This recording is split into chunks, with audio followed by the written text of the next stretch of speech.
Hello friends, welcome back to my channel. यदि आप है बिहार बोर्ड इंटर कंपार्टमेंटल के स्टूडेंट तो उसका मैं हिस्ट्री का एग्ज़ाम का जो पेपर है वो मैं आप लोगों के लिए लेकर के आ चुका हूँ।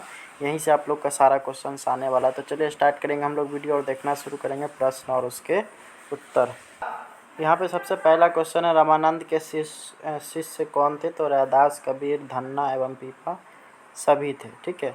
अगला क्वेश्चन हम लोग देखेंगे तो तलवंडी किसका जन्म स्थान है? तो गुरु नानक का, यानी ऑप्शन नंबर बी। अगला सवाल है, ख्वाजा मोइनुद्दीन चिश्ती की दरगाह कहाँ है? तो ये होगा आपका ऑप्शन नंबर डी, अजमेर में। अगला सवाल है, काशी में किस प्रसिद्ध संत का जन्म हुआ था? तो कबीर का। अगला सवाल हम लोग देखेंगे तो बीजक में किसके उपदेश है? तो कबीर के। अगला सवाल हम लोग देखेंगे, वेन सॉन्ग किस देश का यात्री था? तो ये था चीन का। अगला सवाल हम लोग देखेंगे तो तहकीक हिंद किसकी यात्रा वृत्तांत है? तो ये होगा अल-बुरूनी की। अगला सवाल हम लोग देखेंगे तो मौर्य काल का प्रसिद्ध यूनानी यात्री कौन था? तो मेगास्थनीज। अगला सवाल हम लोग देखेंगे तो अल-बुरूनी किसके साथ भारत आया था? तो ये होगा आपका option number A, Mahmud Ghazni. अगला है, कैप्टन हॉकिंस किस मुगल शासक के दरबार में आया था? तो जहांगीर के। अगला सवाल है, आईने अकबरी कितने भागों में विभक्त है? तो ये होगा आपका ऑप्शन नंबर डी, यानी 3। अगला सवाल 5। अगला सवाल है, दिल्ली से दौलताबाद किस शासक ने अपनी राजधानी परिवर्तित की थी? तो मोहम्मद बिन तुगलक ने। अगला सवाल है यहाँ पे, गुलबदन बेगम ने किसके आग्रह पे हुमायूं नामा लिखा था? तो ये होगा आपका ऑप्शन नंबर ए, अकबर। अगला है, बादशाह नामा किसके द्वारा लिखा गया? तो अब्दुल हमीद लाहौरी के द्वारा।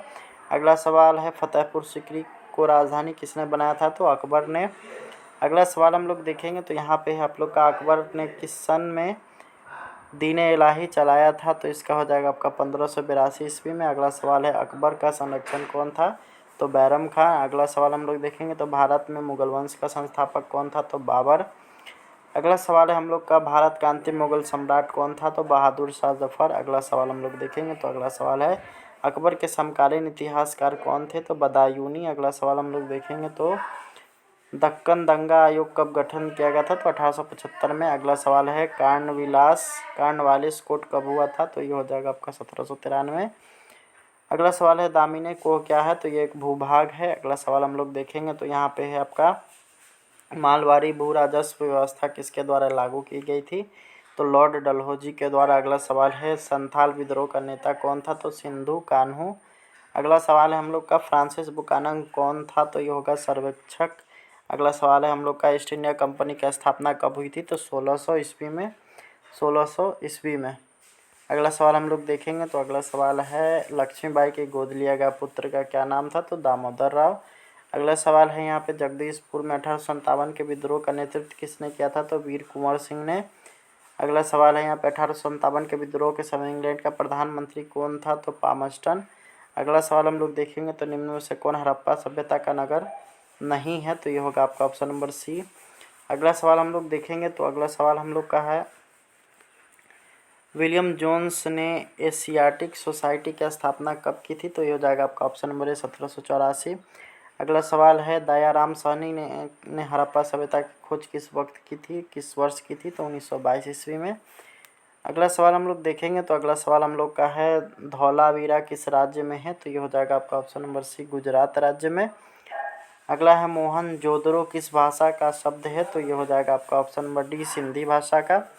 अगला सवाल हम लोग देखेंगे तो यहाँ पे हड़प्पा सभ्यता का विशाल स्नानागार किस नगर में पाया जाता है? तो मोहनजोदड़ो में। अगला सवाल हम लोग देखेंगे तो अगला सवाल है हम लोग का, पुरातत्व के अंतर्गत निम्न में से कौन एक नहीं आता है? तो इसका हो जाएगा आपका ऑप्शन नंबर डी, भग्नावशेष। अगला है, लोथल किस नदी के किनारे स्थित है? तो ये हो जाएगा आपका ऑप्शन नंबर डी, रावी नदी के किनारे। अगला है, त्रिपिटक किस धर्म का साहित्य है? तो ये हो जाएगा आपका ऑप्शन नंबर बी, बौद्ध धर्म का। अगला है हम लोग का, राज तरंगिणी किसके द्वारा लिखा गया है? तो ये कल्हण के द्वारा। अगला सवाल हम लोग देखेंगे तो यहाँ पे है, मुस्लिम लीग की स्थापना किस वर्ष हुई थी? तो 1906 ईस्वी में। अगला सवाल है, स्वतंत्र भारत के प्रथम गवर्नर जनरल कौन थे? तो ये होगा लॉर्ड माउंटबेटन। अगला सवाल हम लोग देखेंगे तो यहाँ पे है, भारतीय राष्ट्रीय कांग्रेस की प्रथम महिला अध्यक्ष कौन थी? तो श्रीमती एनी बेसेंट। अगला सवाल हम लोग देखेंगे तो जय हिंद का नारा किसने दिया था?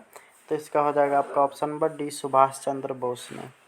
अगला सवाल हम लोग देखेंगे द्वितीय विश्व युद्ध कब प्रारंभ हुआ था? तो ये हो जाएगा आपका ऑप्शन नंबर सी 1 सितंबर 1939 को।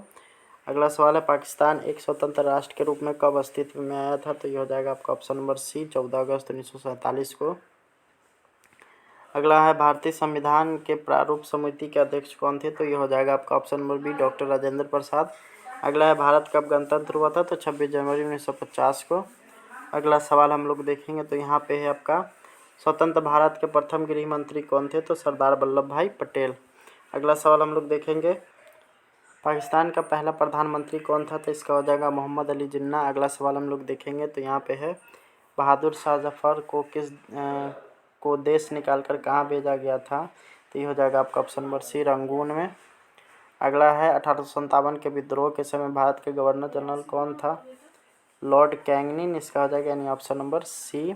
अगला सवाल हम लोग देखेंगे तो यहाँ पे है व्यापत्य के सिद्धांत के संबंध किससे है? तो इसका हो जाएगा आपका ऑप्शन नंबर बी डलहौजी से। अगला सवाल है 1857 के क्रांति की स्थिति को प्रारंभ हुई थी? तो 10 मई को। अगला सवाल है गेटवे ऑफ इंडिया कहाँ स्थित है? तो ये होगा बम्बई में यानी ऑप्शन नंबर ए। अगला है इंडिया गेट का निर्माण कब हुआ था? तो 1911 ईस्वी में। अगला सवाल हम लोग यहीं पे वीडियो यहीं पे समाप्त होता है। आप लोग को मैं फिर से दिखा दूँ कौन कौन से क्वेश्चंस इसमें पूछे गए हैं। तो यहाँ पे आप लोग देख सकते हैं, यहाँ से आप लोग यहाँ से मिलाना स्टार्ट करिए। 50 क्वेश्चंस का ही आप लोग को आंसर करना है। इसमें देख सकते हैं आप लोग इसमें इस तरह से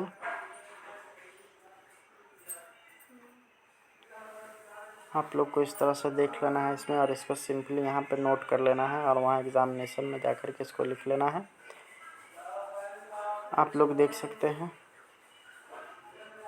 इसको देखते रहिए आप लोग यहाँ आराम से और इसको लिख लीजिए और एग्जामिनेशन में जाकर के इसी तरह से सिंपली लिख देना है।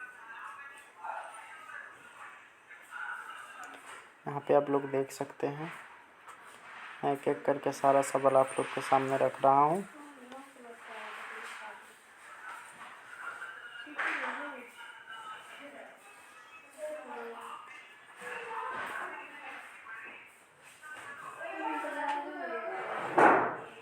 यहाँ पे आप लोग देख सकते हैं, यहाँ पे आप लोग देख सकते हैं क्वेश्चंस। ये क्वेश्चंस जो है यहीं पे आपका समाप्त होता है। इसमें से मात्र 50 क्वेश्चंस का ही आंसर करना है। आप लोग इसको आसानी से लिख लेंगे और एग्जामिनेशन में जाकर के इसको सिंपली पूरा का पूरा लिख लेंगे।